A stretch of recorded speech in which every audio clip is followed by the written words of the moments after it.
So you guys got the pre-approval already. You guys are ready to go. And now we're going to go ahead and get you guys, I do have some homes which I'll share with you guys towards the end that are bank-owned properties.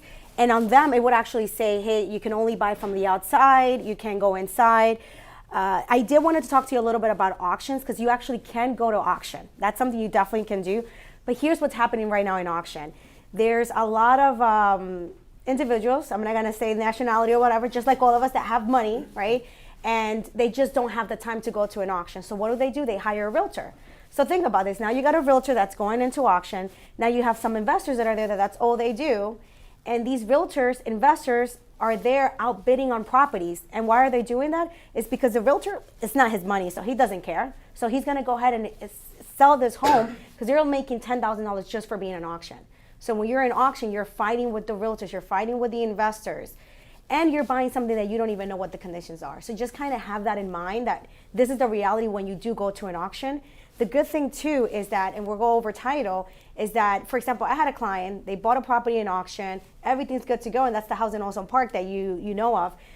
I got a cash buyer going to buy the property, and now I take them to the attorney and title, and they're saying the title doesn't clear because it's still showing that there's another lien on the property. The other owner is still there because by law, the other owner still has the right to buy a home. So now he can't even sell the property. So now I'm trying to figure out how to work around it. The only way to work around it is to use the same title company. And it's hard for me to convince a buyer. I mean, how would you feel if I'm telling you, hey, you got to use my title company because this is the only one that's going to insure your home? So those are the little things that could happen when you're buying a property in auction, apart from not going inside and seeing what's going on. Because, hey, it might look pretty from the outside, but what's behind those walls? So I just want you guys to understand that that's something like, hey, there's great, you could get great opportunities, but there's also so much liability there. Now with short sales, right?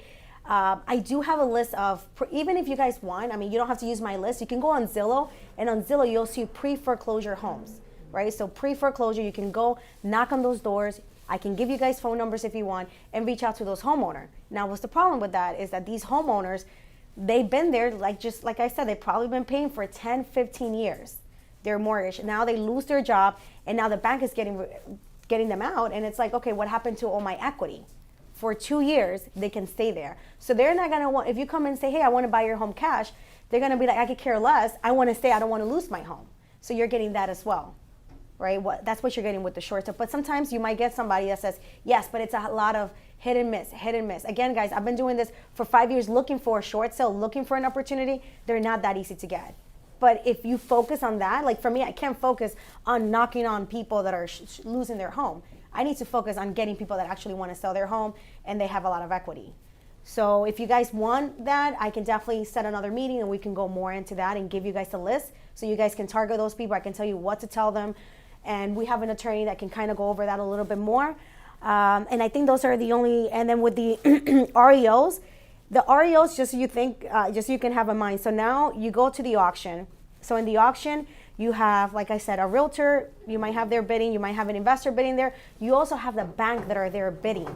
So the bank are bidding on a home, and the reason why is because they don't want to lose the home now and sell it too short.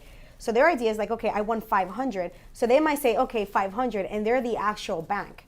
And what they do is if they can't sell it at an auction, then they hire a realtor, and that's why it becomes an REO, and that's when you find it on the MLS, because they couldn't sell it on the auction.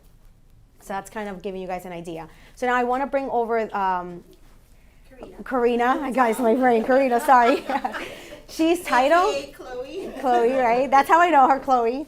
And she's going to talk a little bit about title, the importance of title,